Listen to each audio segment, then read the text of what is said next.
Dre Nitty. Welcome to Mother J's social media platform. My name is Crystal Thomas, and I am Mother J's caregiver. Do you have a loved one that's diagnosed with Alzheimer's or dementia? Have you had questions as a caregiver what you should or should not do? Well, you're invited to Mother J's social media, where we will discuss, chat, and have open dialogue. Now listen, I am not an expert, but I'm willing to share my tips and experience as a caregiver, and you are welcome to share your tips. Just click the links below. We're live on YouTube, Facebook, and Instagram. Can hardly wait for you to meet Mother J. Hello, and welcome to Mother J's platform. My name is Crystal Thomas, and I am a caregiver. And everything that I share with you is from a caregiver's perspective.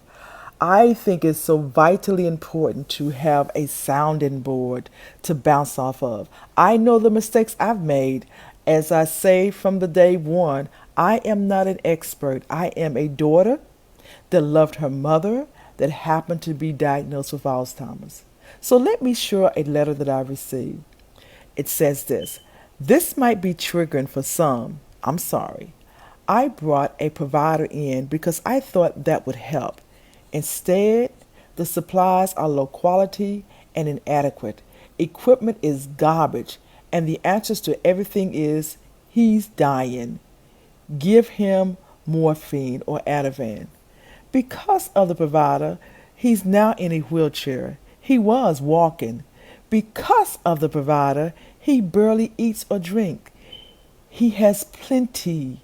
He had a hearty appetite and fed himself. But because of the provider, he has a bed sore and pressure ulcers on his heels. He has never had a breakdown on my watch. He sleeps most of the day. My heart is broken. From the day the provider arrived, they tried to convince me he was actively dying, and sadly, I believed them. When he couldn't get out of bed one morning, they said he was dying and started the end-of-life meds. For 3 days, I asked for a positioning mattress so he could be turned rarely. They told me he was dying. Tried very hard to convince me that he was dying. They insisted it wasn't necessary. Sadly, I believed them. On the 4th day, I fired them. He wasn't dying. He isn't dying today. He's closer, for sure, thanks to them. I'm heartbroken and furious. It shouldn't have happened. Now I don't trust anyone, and it's harder to meet his needs now than before. They were supposed to help, and they made everything worse. Please be careful who you just trust. Do a background check on your nurses and case managers and providers. I found out ours had been reprimanded by the Board of Nursing in the past. I wish I had known. Now I have to live with the guilt and the pain of what took place. I am devastated. Well, it can happen to all of us. Sometimes we can be so tired as a provider.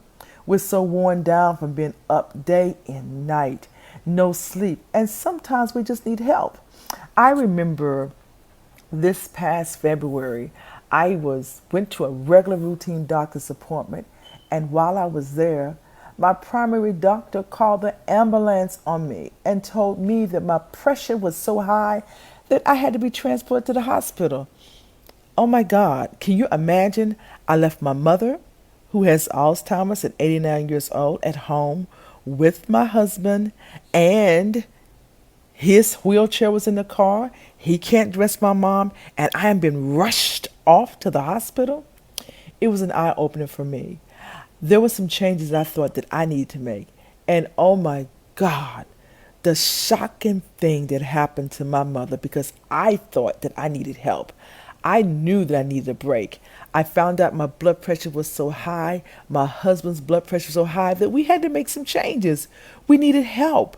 We needed some assistance.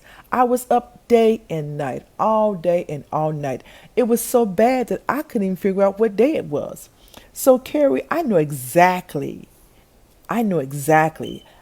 how you feel. I needed help so bad because I was sleep deprived. Didn't know what day of the week it was. My blood pressure, my husband's was out of control. I needed help.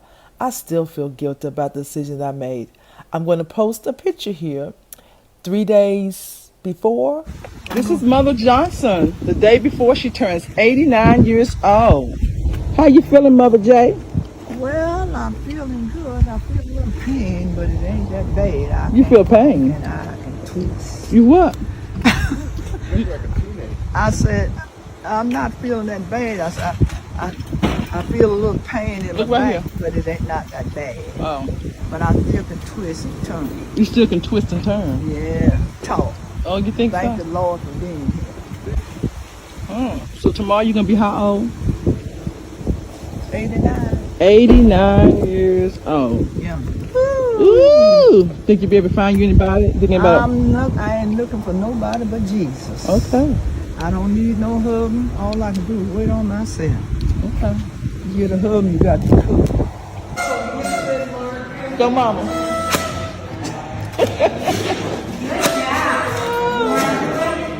You got enough air to blow it.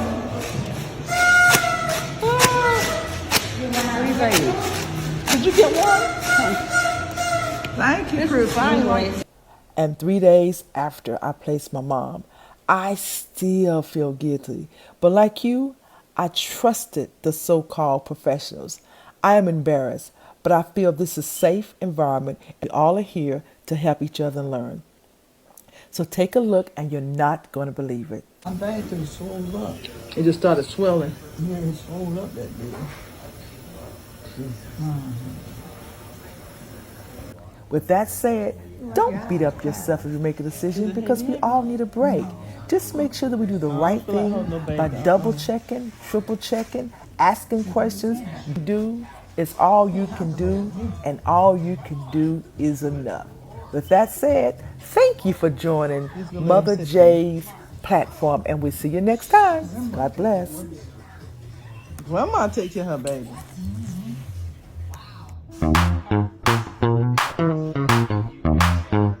Dre Nitty. Dre Nitty.